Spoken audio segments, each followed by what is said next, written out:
South Africa, a country that once stood as a symbol of human resilience, overcame the shackles of apartheid and embraced the promise of a new era.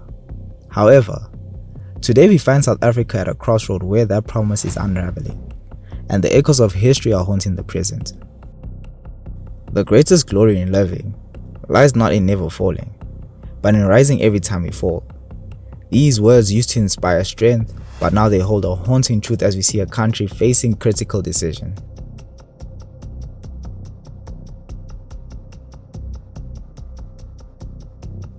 Although the ANC has a heroic history, its reputation has been damaged by a string of corruption scandals and claims of wrongdoing among its leaders.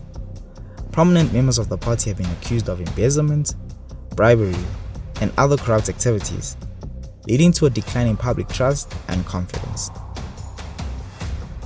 We are determined to build a society defined by decency and integrity that does not tolerate the plunder of public resources nor the theft by corporate criminals of the hard-earned savings of ordinary people. The transformation from liberation heroes to accused wrongdoers has sparked doubts about the party's dedication to the principles it once championed. In addition to these cases, South Africa has been plagued by several other corruption scandals that have had a significant impact on the country.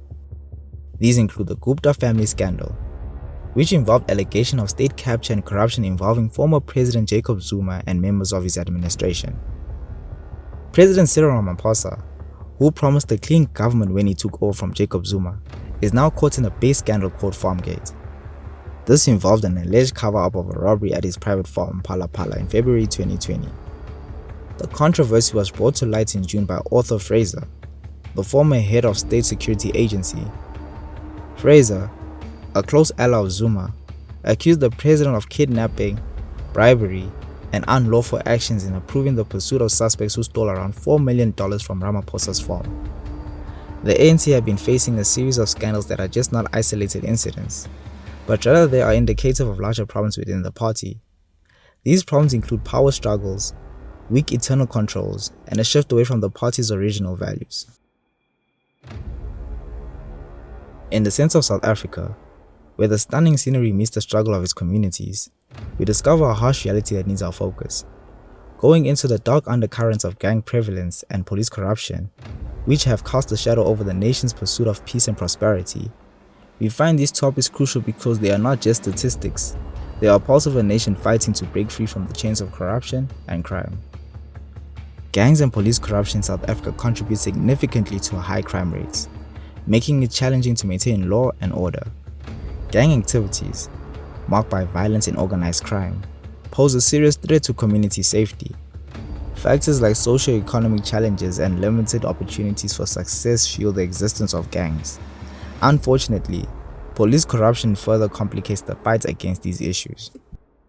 Police officers have been arrested. These are the most corrupt public servants in South Africa. A police officer receives a bribe from... Now, 6 cops from the Boksburg North police station will be spending the night behind bars. Bribery, collusion with criminals, and abuse of power weaken the very institution meant to protect and serve. This corruption not only lets criminal networks flourish but also impairs the criminal justice system's ability to hold wrongdoers accountable. The lack of seriousness in addressing these problems at an institutional and governmental level worsens the situation. The term load shedding is a familiar one, representing the country's struggle with unreliable power. This issue extends its reach into businesses, households, and essential services. The reasons behind the ongoing power shortages are complicated, involving problems like insufficient infrastructure, mismanagement, and a lack of long-term planning. The undeniable connection between ANC's corruption and South Africa's energy crisis is clear. The party's misuse of funds and favoritism hampers the functioning of key institutions responsible for the country's energy infrastructure. Eskom, in particular, grapples with corruption issues ranging from irregular contracts to tender frauds. Political connections dictate key appointments within Eskom and related entities, resulting in an ineffective governance and decision-making. The consequence is an energy sector struggling to meet the demands of economic growth. ANC corruption and its impact on key institutions cannot be ignored. In summary, South Africa stands at a crucial point where its history collides with present challenges. The ANC's departure from heroic pasts, combined with widespread problems like crime, corruption, creates a clear and concerning picture.